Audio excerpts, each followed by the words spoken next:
데살로니가전서 우리 5장 우리 14절, 15절 말씀을 중심으로 힘들게 하는 성도 어떻게 대할까? 힘들게 하는 성도 어떻게 대할까? 데살로니가전서 우리 5장 12절부터 우리 28절까지는 교회 안에 성도들끼리 어떻게 대하는가 그것을 다루고 있는데요. 먼저 우리 12절부터 13절까지는 성도와 목회자들과의 관계, 성도는 목회자들 어떻게 대해야 될까 그 부분을 다루고 있고요.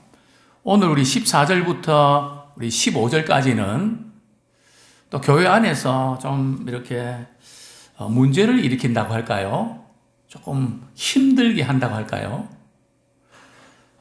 그런 성도들이 반드시 있기에 돼 있거든요. 그럴 때 그분들은 어떻게 돼야 될까? 그 부분을 이렇게 사도 바울은 데살로니가 교인들에게 두 절을 이렇게 쓰고 있거든요. 그리고 우리 16절부터 28절까지 모든 성도들이 이렇게 교회 생활하면서 어떻게 해야 될까? 모든 성도들이 어떻게 될지 그 부분을 이렇게 좀 길게 다루고 있습니다. 제가 이런 말씀 드리는가 하면 저도 목회 30여 년 이렇게 하면서 되돌아보게 됩니다. 정말 교회에서 잘하는 성도들이 있는가 하면 또 힘들게 하는 성도들이 있거든요. 그죠? 그것은 지극히 정상적입니다. 왜냐하면 예수님께서 내가 잃어버린 자를 구원하기 위해서 오셨다고 하셨거든요. 그렇기 때문에 교회는 항상 이 두 부류의 성도들이 물론 또 한 부류가 있다면 뭐 이래도 그만 저래도 그만 별로 교회에 관심이 없는 뭐 그냥 자기 신앙생활 알아서 잘 하고 또 이렇게 애를 쓰는 사람 있죠. 그죠? 이런 성도들을 만날 때, 참, 이전에 저는 한 사람이라도 아파하고 힘들어하면 그것을 해결해 줘야 된다. 그죠? 뭐 어떻게 보면 그런 어떤 표현이 좀 그런데 강박관념이라 할까요? 그게 내게 주신 사명이다. 그렇게 생각하고 한 사람에게, 그죠? 한 6개월 동안 말이죠. 그냥 신학교 공부 끝나고 나면 그 집에 방문해서 공부하는 거 도와주고 상담해주고 집에 오면 11시입니다. 6개월 동안 말이죠.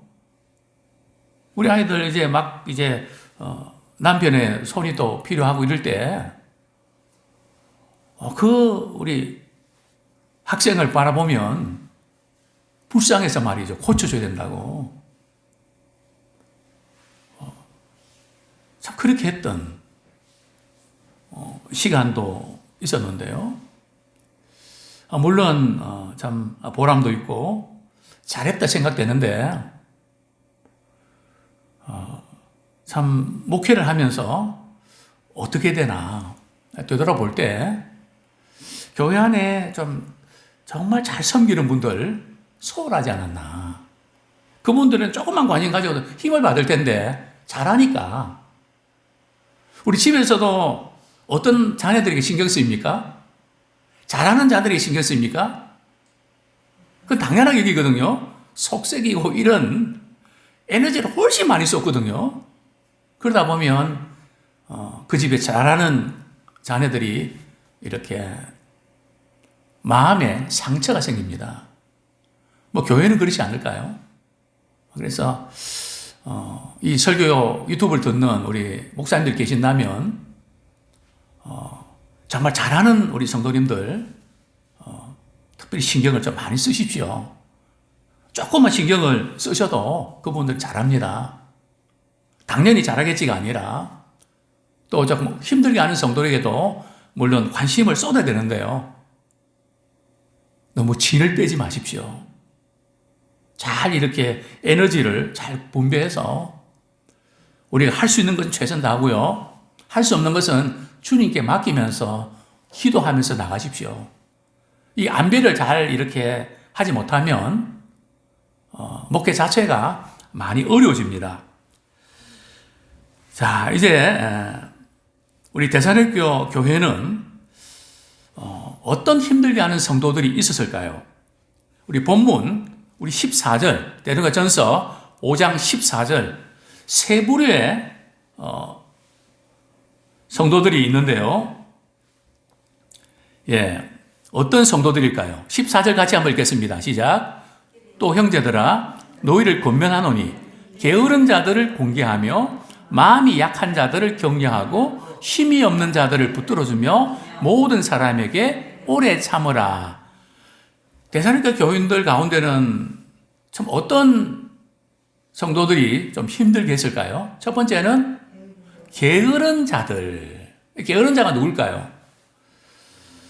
예수님 다시 오시는 날이 가까이 왔는데 그러면서 직장 다니면 뭐하나 충분히 건강이나 모든 여건이 일할 수 있는데도 일을 하지 않고 나는 기도만 열심히 하고 봉사만 열심히 하겠다고 또 다른 것은 당신이 내게 필요한 것을 책임져 주라고 뭐 그런 이제 평신도면서 이제 그런 사람들이 있었죠.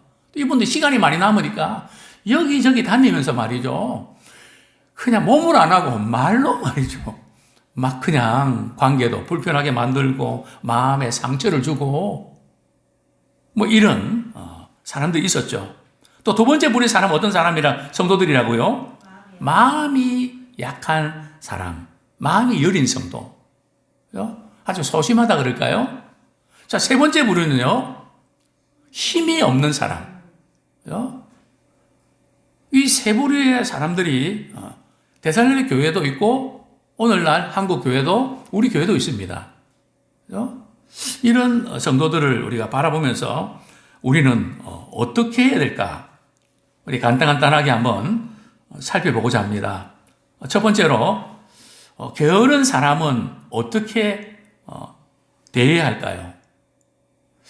여기 이제 게으르다 하는 뜻은 말이죠. 원문에 보면 이제 군인들이 이렇게 훈련도 하고 또 도보도 하고 그렇게 하는데 그냥 정해진 길 이제 이렇게 완전 군장해서 이렇게 도보하면은 뭐 저희들 같은 경우는 이제 계룡산을 오르는 게 마지막 코스거든요. 뭐 총 들고 막 군장하고 이렇게 하면 걷다가 막 이제 낙오하는 사람이 있습니다. 저도 너무 힘들어갖고 막 옆구리에 결려갖고 병으로 가야 되나 갈등했던 적도 있었는데요. 그 대열을 이탈해서 말이죠. 그냥 자기 하고 싶은 대로 하는 사람. 이런 사람들은 교회에서 말이죠. 우리 내비 따라 성경 읽자. 또 뭐 하자. 이러면 말이죠. 알아서 신앙생활은 내 신앙생활은 내가 알아서 할 텐데 뭐 하라 하지 마라 하지 마십시오. 왜 자꾸 부담을 주십니까? 그래서 사실 이 교회에서 하는 훈련은 말이죠. 내 생각에 이건 뭐 꼭 여기까지 해야 되나? 뭐 이렇게 이해가 안 될 부분도 있거든요. 그럼 이렇게 생각하시면 됩니다. 부모님이 자식에게 자녀들에게 그냥 좋은 거 먹이고 싶어 하잖아요. 사실 우리 목회자들은 우리 성도들에게 어떻게 하면 좀 좋은 거 먹일 수 있을까? 거기에 골몰하고 또 그 좋은 거 있으면 어찌든지 이렇게 주고 싶어 하는 그래서 무슨 행사도 하고 훈련 코스도 하는 겁니다. 근데 어떤 분들은 그거 되게 싫어하는 분도 있어요. 왜냐하면 틀에 매이는 거 싫어하는 거 있죠. 딱 규격화된 요 부분에서 딱 이렇게 어디서부터 어디까지 하고 숙제해와라 뭐 이렇게 점검하고 막 이런 그 자체가 싫은 사람이 있거든요. 사실 이런 사람들이 영적으로 볼 때는 게으른 사람입니다. 직장 안 다니고 이렇게 뭐 정말 준비한다고 이런 사람도 게으른 사람이지만 원문에 보면 정해진 어떤 그 과정들 그거 싫어하고 자기 생각대로 하고 싶어하는 그런 그 다음에 또 이 게으른 사람이라는 것은 우리 데살로니가전서 4장 11절. 데살로니가전서 4장 11절 보겠습니다. 어떤 사람일까요? 시작. 또 너희에게 명함같이 조용히 자기를 하고 너희 손으로 일하기를 힘쓰라. 12절. 이는 외인에 대하여 단정히 행하고 또한 아무 궁핍함이 없게 하려 함이라. 그죠? 여기 보면 조용히 자기 일을 하고, 이것은 이제 이전 성경은 분수를 넘지 말라는 거거든요. 이 분수를 넘지 말라는 것은 앞부분에 보면 5절에 보면 하나님을 모르는 이방인과 같이 세욕을 쫓지 말고 또 음란하고 세욕을 쫓는, 그죠? 그 정상적인 가정의 대두를 넘어서 도덕적으로 타락하는 그런 사람. 교회는 다니지만 믿는다고 하지만은 이렇게 생활을 보면 단정치 못한 사람, 이런 사람이 이렇게 게으른 사람인데요. 자, 이런 사람들에게는 어떻게 하는 것이 좋을까요? 성경은 뭐라고 말씀하고 있을까요? 자, 게으른 자들을 어떻게 하라고요? 공개하며. 이 공개하라는 것은 훈계하라는 겁니다. 충고하라는 것이죠. 그죠? 만약에 이 게으른 사람에게 나도 한때 그랬어. 괜찮아. 위로하고 격려하면 어떻게 될까요? 안 되거든요. 그래서 이런 사람한테는 훈계하고 충고를 해야 됩니다. 그죠? 자, 그런데 또 다른 사람이 있죠. 자, 어떤 사람입니까? 마음이 약한 사람. 참 소심한 사람, 마음이 작은 사람이거든요. 생각도 많고 걱정도 많고. 데살로니가전서 4장 13절 한번 보겠습니다. 4장 13절 시작. 형제들아, 자는 자들에 관하여는 너희가 알지 못함을 우리가 원하지 아니하노니 이는 소망 없는 다른 이와 같이 슬퍼하지 않게 하려 함이라. 가까운 식구들 가운데 먼저 우리 곁을 떠난 사람들, 그런 경우에는 내가 무슨 낙으로 사나 소망이 없는 참 슬픔이 가득한 그런 분이 있죠. 낙심이 되고요. 또 마음이 약한 사람의 특징은 뭐가 조금 이렇게 마음이 상하면 금방 자포자기하고 그만두려고 합니다. 그것을 좀 이렇게 잘 받아들이고 이렇게 헤쳐나갈 힘이 없고 포기하려고 하는 이런 사람들은 모든 그 사물을 말이죠, 부정적으로 봅니다. 그렇게 안 봐도 되는데 자꾸 그렇게 보인단 말이죠. 모든 게 생각하는 것이 나만 왜 이렇고 왜 이래야만 되고 자꾸 이제 자기도 모르게 말이죠. 마음의 눈이 자꾸 그렇게 보여지는, 뭐 그렇게 가려고 그런 게 아니라 자기도 모르게 그렇게 형성된 분이 있단 말이죠. 이런 분들은 마음이 약한 사람입니다. 자, 마음이 약한 사람은 어떻게 될까요? 사람이 그렇게 마음이 약해서 되겠어요? 믿음을 가진 사람이 마음이 왜 그렇게 약해요? 그렇게 하면 될까요? 마음이 약한 사람들은 훈계하면 안 돼요. 절대 안 됩니다. 그러니까 사람을 잘 봐가면서 말이죠, 그분이 어떤 상태에 있는지. 이 설교자가 어려운 게 바로 이 대목입니다. 설교는 두 부분을 늘 이렇게 균형을 이루려고 하거든요. 첫 번째 부분은 정말 이렇게 믿음 생활을 그렇게 오래 했는데 왜 이렇게 변하지 않고 왜 저렇게 살아? 그거 안 되는데. 그럴 때는 설교가 어느 쪽이 강일까요? 훈계 쪽으로 강하게 가거든요. 자, 문제는 목회자는 그런 쪽으로 이렇게 했는데 그 주에 마음이 너무 이제 약해지고 그냥 상하고 슬프고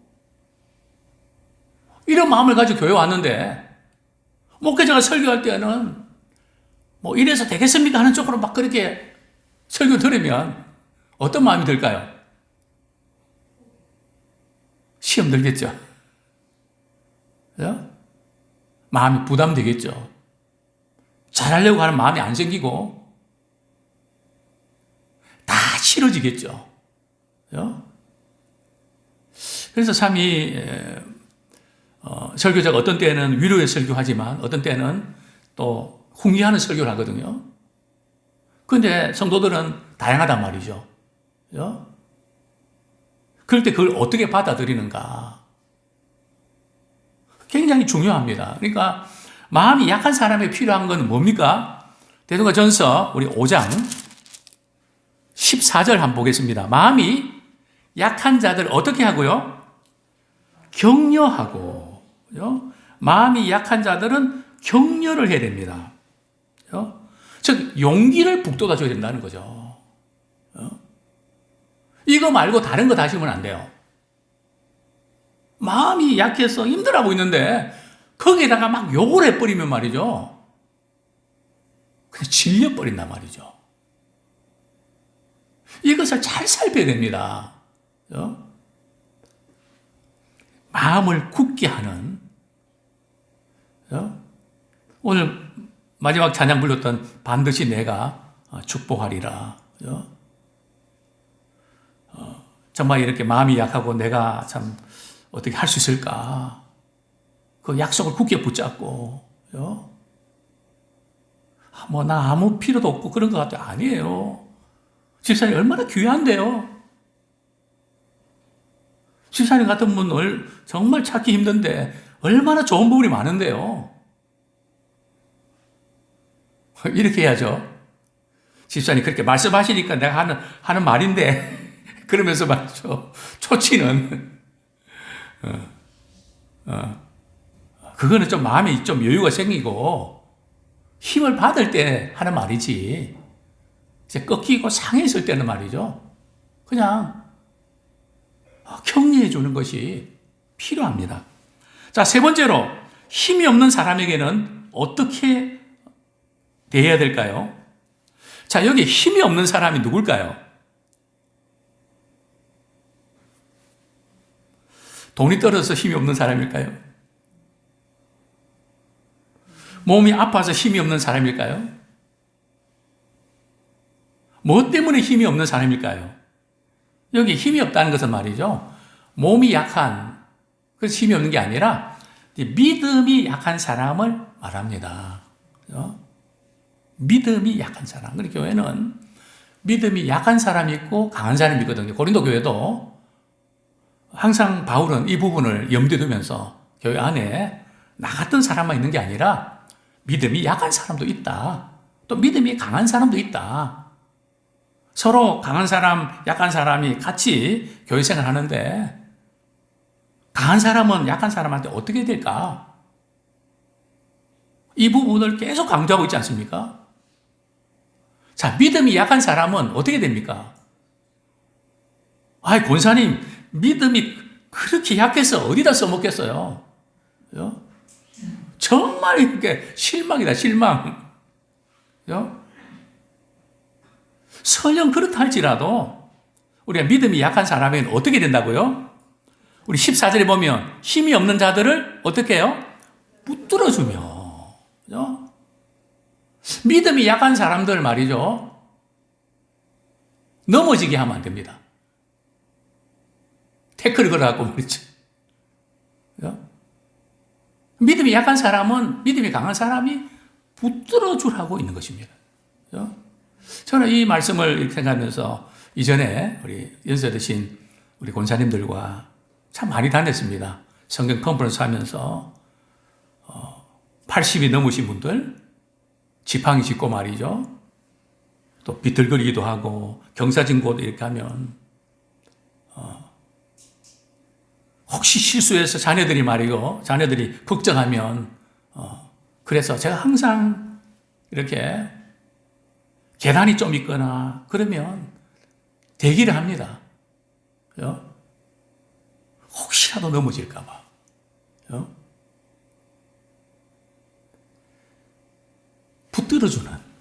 그 뭐 나이가 들고 그러면 몸도 말이죠. 때로는 힘이 없는 경우 있잖아요. 다리 힘이 없잖아요. 우리 믿음도 힘이 없을 수가 있거든요. 그런데 힘이 없는 사람들은 우리의 역할은 이제 붙잡아 주는 것입니다. 그들은 힘이 없는 사람들은 뭔가 새로운 걸 시작하고 하는 것을 두려워합니다. 또 믿음이 약한 사람 특징은 말이죠. 각자 도생하는 것을 잘 못합니다. 이런 부분들은 좀 이렇게 해주세요. 그러면 그 범위 안에서는 잘하는데요. 그냥 알아서 열심히 냈어요. 그러면 알아서 못해요. 엄두가 안 나니까 두려워서 못합니다. 이런 분들은 좀 이렇게 할 수 있도록 아이들이 걸음마 뛰고 그냥 용기를 줘서 걸을 수 있도록 그렇게 붙잡아 주셔야 됩니다. 내버려 두거나 포기하면 안 됩니다. 믿음이 약해서 힘이 없는데 나는 너보다 더 힘들거든. 너만 힘든 게 아니거든. 내가 얼마나 힘든지 알아? 이래버리면요. 다시는 말 안 하죠. 내가 힘들더라도 정말 힘들겠다. 거기에 집중하면서 붙잡아주는 그런 우리가 되기 원합니다. 자, 이런 세 부류의 사람들을 대하는 것이 쉬울까요? 참 어렵습니다.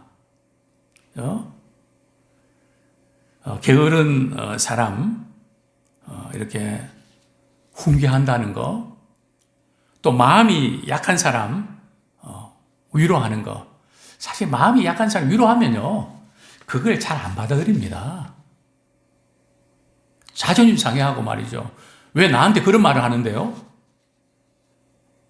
뭐를 화도 내고요. 마음이 약한 사람들은 보통 사람과 다르게 똑같은 좋은 의도로 이야기했는데도 그것을 말이죠, 껄끄럽게 받아들입니다. 그러니까 우리의 마음하고는 상관없이 오히려 여과가 나거든요. 그럴 때 우리는 어떤 마음이 들까요?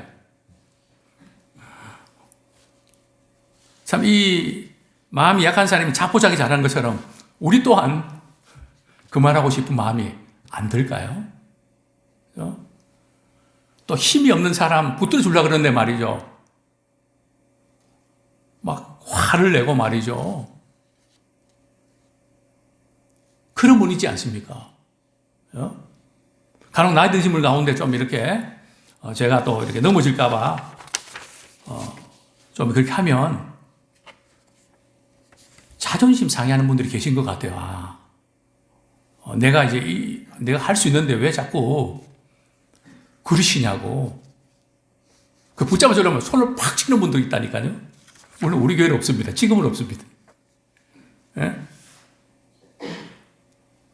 그렇게 얼마나 민망합니까? 왜요? 그래서 성경은 뭐라 그럽니까? 14절에 보면 모든 사람에게 오래 참아라. 그죠? 모든 사람. 뭐 이런 사람 저런 사람 뿐만 아니라 모든 사람이 오래 참아야 된다. 오래 참는다는 뜻이 뭔지 아십니까? 오랫동안 고통을 당해야 된다는 겁니다. 참 어렵죠? 3-4번은 괜찮은데 지금까지 참았는데 또 참아야 된다고? 참 힘들죠. 제가 목회하면서 제일 힘든 부분이 바로 오래 참는 거였습니다. 저는 잘 참지를 못하거든요. 오래 참으라는 것은 용납하고 기다려주라는 것도 왜요? 주님이 나를 있는 것도 용납해 주셨고 내가 변화되기까지 주님 많이 기다려 주셨잖아요. 그 다음에 두 번째로 말이죠, 상황에 맞게 적용해야 된다는 거죠. 힘이 없는 사람한테 훈계하면 안 된단 말이죠.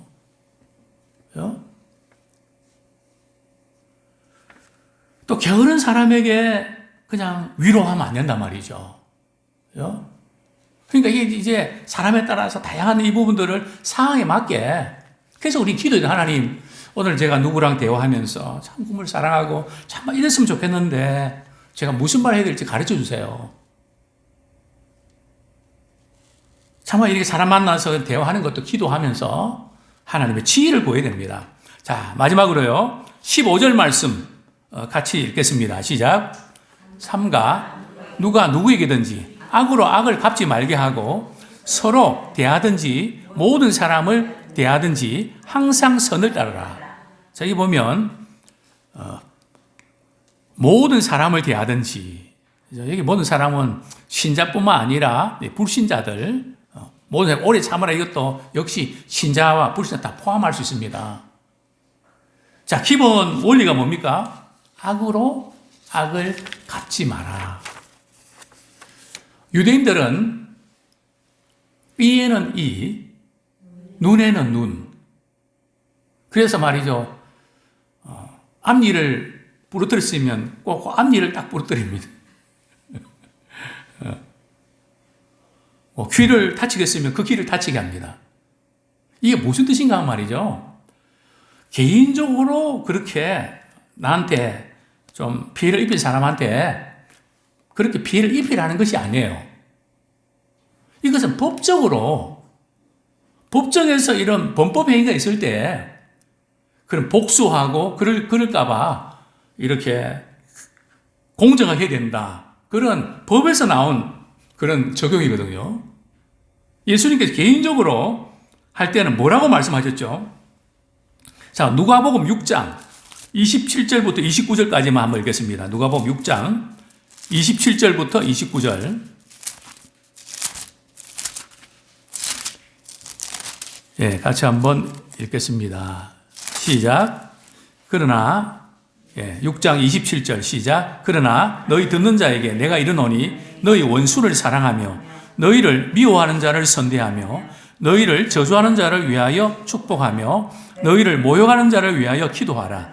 너의 입밤을 치는 자에게 젖밤도 돌려대며 내 겉옷을 빼앗는 자에게 소곡도 거절하지 말라. 보면 너희를 미워하는 자를 선대하며, 그죠?